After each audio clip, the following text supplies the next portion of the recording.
Assalamualaikum warahmatullahi wabarakatuh. Welcome to my class, Organizational Communication. So today we are going to talk about what organization is, what communication is. But first of all, I would like to make sure that everybody doesn't have a problem with his or her internet connection. Please check your internet connection. Can you hear me clearly? Okay, good. Let's go on. Okay, now, and the second one, I want you to turn on your webcam so I can see whether you are right there listening to or get involved in our classroom discussion. So, as I said earlier, today we are going to talk about what it is meant by organization, and then we'll go on with the point about what communication is. Okay, to start with, I would like to ask whether or not there is a student or probably some of you who get involved in students' organization. Please raise your hand. Okay, I can see 1, 2, 3. Okay, or probably you got involved in organization when you were in senior high school student. Yeah. Okay. Now let's start with what it is meant by organization. Okay. So what is an organization? So what come across your mind when someone asks you what organization is? Okay, so it can be a place where people from different, let's say, educational background or similar educational background work together. Okay. Now, there are a lot of definitions of organization. So let us first of all take a look at the meaning based on what is stated in a dictionary. Yeah. Okay. So it is the act of organizing or the state of being organized. And it can also be referred to an organized structure or a whole. It is also defined as a business or administrative concern united and constructed for a particular end. And the fourth one, it's a body of administrative official as of a political party, government departments, even a school is an organization. And then the last one, order or system or method. Yeah, and in terms of the business, yeah, organization is defined as a system of consciously coordinated activities of two or more persons. So even if it consists of or it comprises of only 2 persons. But if it is consciously coordinated by the system, so it can be referred to as organization.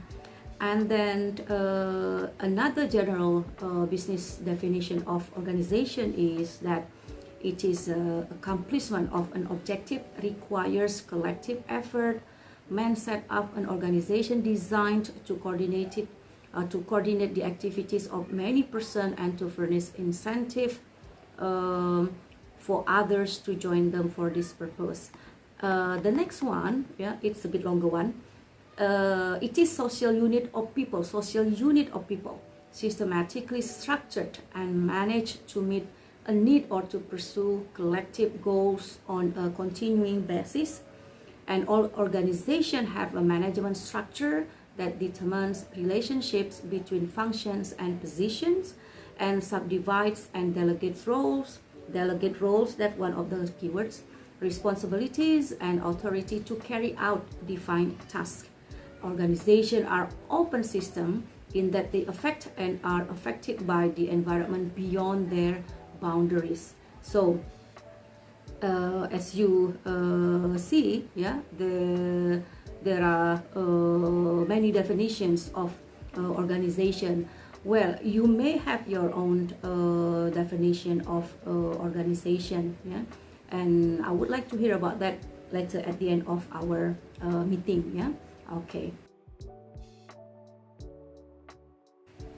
Okay, so now we are going to talk about what communication is.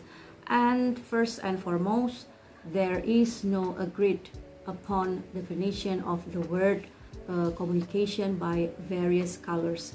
It means that different scholars have different opinion or defined communication differently, but basically it is based on similar underlying point.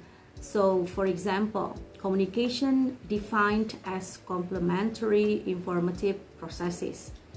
And Frank Dance examined 95 unique definitions and broke them down into 15 different types of definition.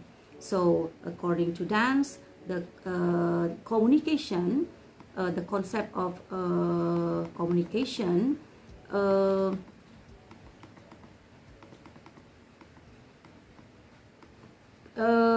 can refer to what it is called as human communication. So the first step to define the term human communication is to acknowledge that the attempt we are making is one in a voice of many. So the definition of human communication can be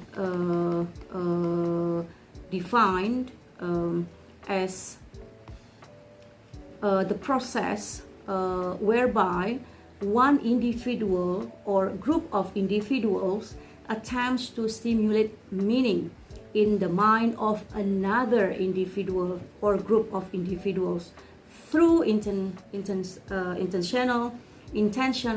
use of verbal, non-verbal, and or mediated messages. So I repeat, so human communication can be defined as the process whereby one individual or a group of individuals attempts to stimulate meaning in the mind of another individual or group of individuals through intentional use of verbal, non-verbal, and or mediated messages. Okay, so as an introductory definition, as I explained earlier, we can think of human communication as the process whereby one individual or group of individuals attempts to stimulate meaning in the mind of another individual or group of individuals through intentional use of verbal, non-verbal, and or mediated messages. So this can be extended to organizational communication as the process whereby an organizational stakeholder or group of stakeholders attempts to stimulate meaning in the mind of another organizational stakeholder or group of stakeholders through intentional use of verbal, non-verbal, and or mediated messages.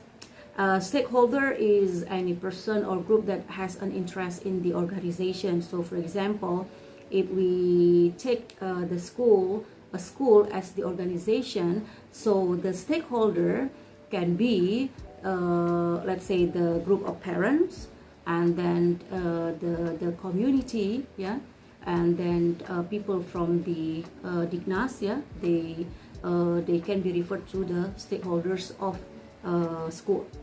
Now in our chapter 1 of our textbook, there's a model of communication which examines 4 basic components. So the source, message, channel, and receiver.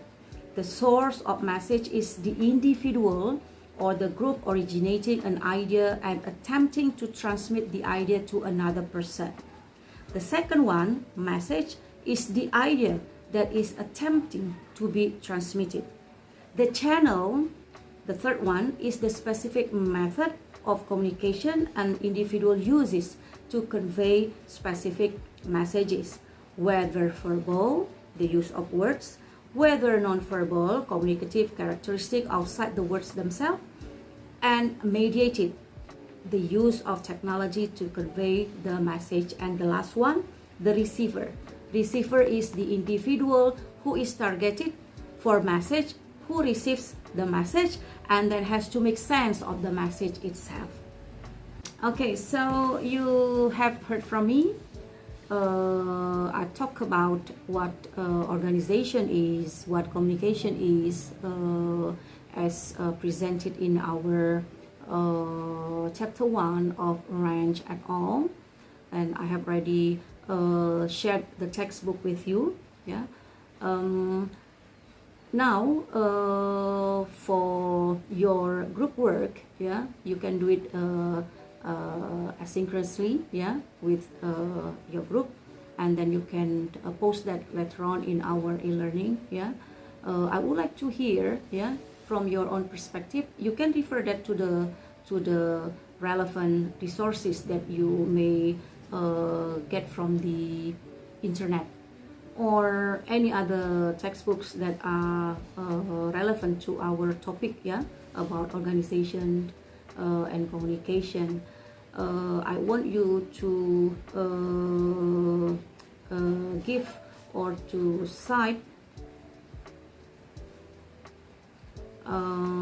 from at least 5 sources or references, yeah, that explained or that give definition about what it is meant by organization and what it is meant by communication. So that's what you will do as your homework, as a group work, yeah, that you have to submit before the due date. You can see the detail of the due date in our e-learning. Yeah. Okay.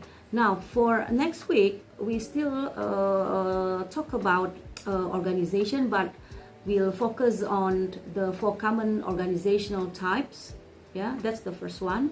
And then we'll go on with the history of organizational communication, so you can get a clear picture about what it is meant by organizational communication as a whole. Yeah.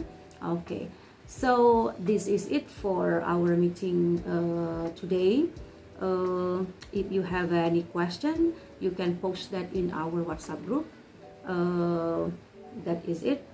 Thank you very much. Wassalamualaikum warahmatullahi wabarakatuh.